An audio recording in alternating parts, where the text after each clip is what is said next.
നമസ്കാരം, വന്ദനം, നമോ വാഗം.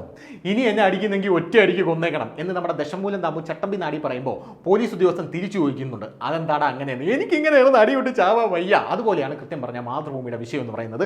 ജൂലൈ 2-ാം തീയതി മാതൃഭൂമി പത്രം റിപ്പോർട്ട് ചെയ്തിരിക്കുന്ന രീതിയാണിത്. അതായത് നന്ദി രാഹുൽ ഗാന്ധിക്ക് നന്ദി പറയാണ്. രാഹുൽ ഗാന്ധിയെ ബാഹുബലിയായിട്ട് ചിത്രീകരിച്ച് രാഹുൽ ഗാന്ധിക്ക് നന്ദി പറയുന്നത് ഏത് വിഷയത്തിലാണെന്ന് അറിയാമോ? കണ്ട, 4 അമ്പുണ്ട്. 1, 2, 3, 4. രാഹുൽ ഗാന്ധിയുടെ മൂട്ടിലോട്ട് തന്നെ വിട്ട അമ്പാണെന്ന് അറിഞ്ഞുകൂടാ. ഈ 4 അമ്പിൽ ഒരമ്പെന്ന് പറയുന്നത് രാഹുൽ ഗാന്ധിയുടെ 4 അസ്ത്രങ്ങൾ. അതിൽ ഒന്നാമത്തെ അസ്ത്രം, ഭയവും വിദ്വേഷവും പരത്തുന്നതല്ല ഹിന്ദുമതം, എന്നാൽ ഹിന്ദുക്കൾ എന്ന് സ്വയം വിളിക്കുന്നവർ മുഴുവൻ സമയവും അക്രമത്തിലും വിദ്വേഷത്തിലും ഏർപ്പെട്ടിരിക്കുന്നവരാണ്. നിങ്ങൾ യഥാർത്ഥ ഹിന്ദുവല്ല എന്നാണ് രാഹുൽ ഗാന്ധി പറഞ്ഞിരിക്കുന്നത്.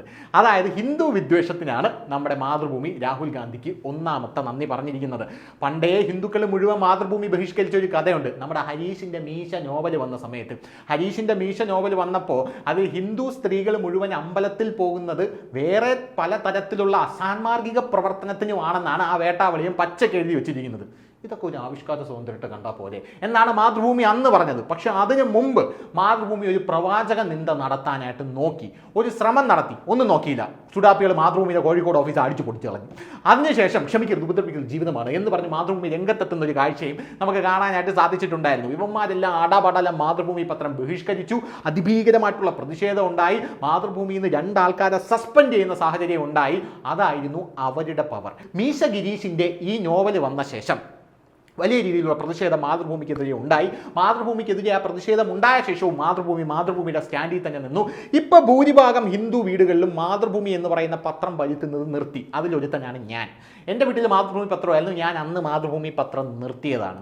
അതിനുശേഷം പല ആൾക്കാരും മാതൃഭൂമി പത്രം ആ സമയത്ത് തന്നെ വലിയ രീതിയിൽ വരിക്കാലിൽ ഇടിവൊക്കെ ഉണ്ടായി. മാതൃഭൂമി മാപ്പ് പറഞ്ഞില്ലെങ്കിലും മാപ്പ് പറയുന്നത് പോലെ അതിൻ്റെ ഇടയിലൂടെയൊക്കെ നുഴഞ്ഞ് ഉരുണ്ട് മറിയുന്ന കാഴ്ചയാണ് നമുക്ക് കാണാനായിട്ട് സാധിച്ചത്. അതിനുശേഷം മാതൃഭൂമിയുടെ അടുത്ത വരിക്കാർ മൊത്തം പോകാനായിട്ട് പോവുകയാണ്. സംഭവം കഴിഞ്ഞ ദിവസത്തെ രാഹുൽ ഗാന്ധിയുടെ ഈ പ്രസംഗം മാതൃഭൂമി റിപ്പോർട്ട് ചെയ്ത രീതിയാണ്. മാതൃഭൂമിക്ക് അത് റിപ്പോർട്ട് ചെയ്യാം എന്നുള്ള കാര്യത്തിൽ യാതൊരുവിധ തർക്കവുമില്ല. പക്ഷേ രാഹുൽ ഗാന്ധിക്ക് നന്ദി പറഞ്ഞിരിക്കുന്നത് ഇവിടെയുള്ള ഹിന്ദുക്കളെ മുഴുവൻ അക്രമകാരികളാണ് എന്ന് വിശേഷിപ്പിച്ചതിലാണ് എന്ന് പറഞ്ഞുകൊണ്ട് കഴിഞ്ഞ ദിവസം വി മുരളീധരൻ ഒരു കുറിപ്പിറക്കി. സർക്കാരിൻ്റെ ഔദ്യോഗിക ലെറ്റർ പാഡിലാണ് വി മുരളീധരൻ ഇത് ഇറക്കിയിരിക്കുന്നത് എന്നുള്ളതാണ് ഏറ്റവും ഗുരുതരമായിട്ടുള്ള കാര്യം എന്ന് പറയുന്നത്. ഈ മാതൃഭൂമി പത്രം ഉണ്ടായ രീതിയൊക്കെ വലിയ കഥയാണ്. 1923 മാർച്ച് 18-ലാണ് മാതൃഭൂമി പത്രം അന്ന് ഹൈന്ദവരുടെ സഹായത്തോടു കൂടി, കൂടുതൽ മാതൃഭൂമി പത്രം ഉണ്ടാവാൻ സഹായിച്ചത് NSS ആണ്. അങ്ങനെ മാതൃഭൂമി പത്രത്തിൻ്റെ സ്ഥാപകരിൽ ഒരാളാണ് KP കേശവമേനോൻ എന്ന് പറയുന്ന ആൾ. അങ്ങേരുടെ നേതൃത്വത്തിൽ പിടിയേരിയും തേങ്ങയൊക്കെ ഇട്ടുടച്ചാണ് മാതൃഭൂമി പത്രം അന്നുണ്ടായത്. സ്വാതന്ത്ര്യ പോരാട്ടത്തിന് വേണ്ടിയിട്ടാണ് മാതൃഭൂമി പത്രം ഉണ്ടാക്കിയത്. അങ്ങനെ ഒരു ലെഗസി പേറുന്ന ഒരു പത്രമാണ്. പിന്നീടാണ് വീരേന്ദ്രകുമാറൊക്കെ വരുന്നത്. വീരേന്ദ്രകുമാർ ആക്ച്വലി കർണാടകക്കാരനാണ്. വീരേന്ദ്രകുമാർ അവിടെ നിന്ന് ഇവിടേക്ക് വന്ന് വീരേന്ദ്രകുമാർ മാതൃഭൂമി പത്രത്തിൻ്റെ ഷെയർ ഭൂരിപക്ഷവും വാങ്ങിക്കൂട്ടി ആ ഷെയർ കൂട്ടിയാണ് വീരേന്ദ്രകുമാർ മാതൃഭൂമി മൊത്തത്തിൽ ഏറ്റെടുക്കുന്ന ഒരു സാഹചര്യം ഉണ്ടായത്. എന്ത് തന്നെയായിരുന്നാലും ഈ മാതൃഭൂമിയുടെ ഒരു പ്രധാനപ്പെട്ട പണി എന്ന് പറഞ്ഞാൽ ഹിന്ദുക്കളെ അധിക്ഷേപിക്കുക, ഹിന്ദു സ്ത്രീകൾ അമ്പലത്തിൽ പോകുന്നത് അസാൻമാർഗിക പ്രവർത്തനങ്ങൾക്കാണെന്ന് പറഞ്ഞ് നോവൽ അടിക്കുക.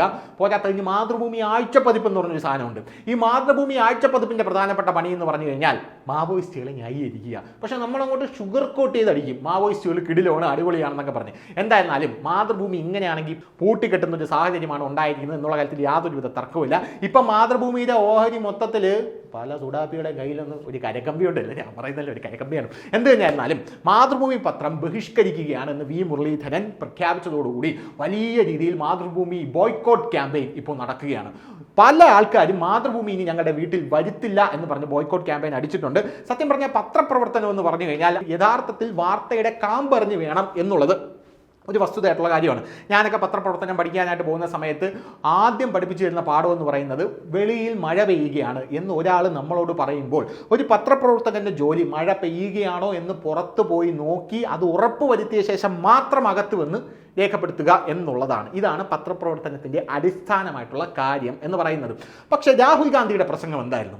രാഹുൽ ഗാന്ധിയുടെ പ്രസംഗം എന്ന് പറയുന്നത് ഒരു പത്രപ്രവർത്തകൻ അത് എങ്ങനെയാണ് റിപ്പോർട്ട് ചെയ്യേണ്ടത്, സത്യം പറഞ്ഞാൽ വീക്ഷണം പോലും മാതൃഭൂമിയുടെ മുമ്പിൽ തൊഴുകൈയുമായിട്ട് നിന്നിട്ട് അങ്ങോട്ട് മാറി നിൽക്കണം. അമ്മാതിരി റിപ്പോർട്ടിംഗ് ആണ് മാതൃഭൂമി നടത്തിയിരിക്കുന്നത്.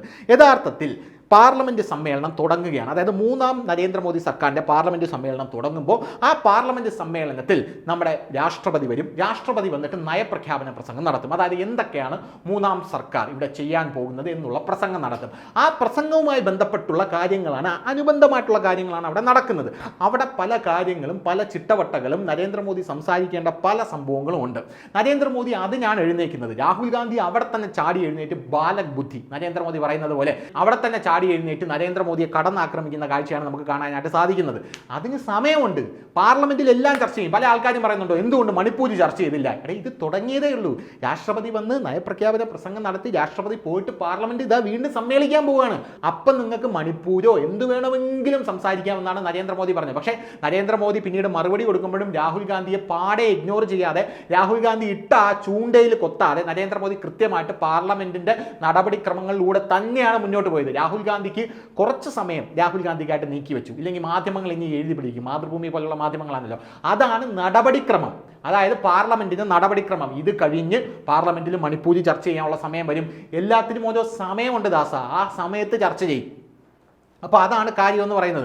കഴിഞ്ഞ ദിവസം നരേന്ദ്രമോദി നന്ദി പ്രമേയ ചർച്ചയും നടത്തി ആ നയപ്രഖ്യാപന പ്രസംഗം അത് അവസാനിപ്പിച്ചു. അപ്പോൾ ആ നയപ്രഖ്യാപന പ്രസംഗം രാഷ്ട്രപതി എന്ന് പറയുന്ന ആ സെഷൻ അങ്ങ് അവസാനിപ്പിച്ചു. ഇനിയാണ് സത്യം പറഞ്ഞാൽ യഥാർത്ഥത്തിൽ കാര്യങ്ങളെല്ലാം ചർച്ച ചെയ്യാൻ പോകുന്നത് എന്നുള്ളത് രാഹുൽ ഗാന്ധിക്ക് അറിയാനിട്ടാണോ ഒരാഴ്ച പ്രസംഗത്തിന് വേണ്ടി കുത്തിയിരുന്ന് രാഹുൽ ഗാന്ധി പണിതു എന്നാണ് പല ആൾക്കാരും പറയുന്നത്.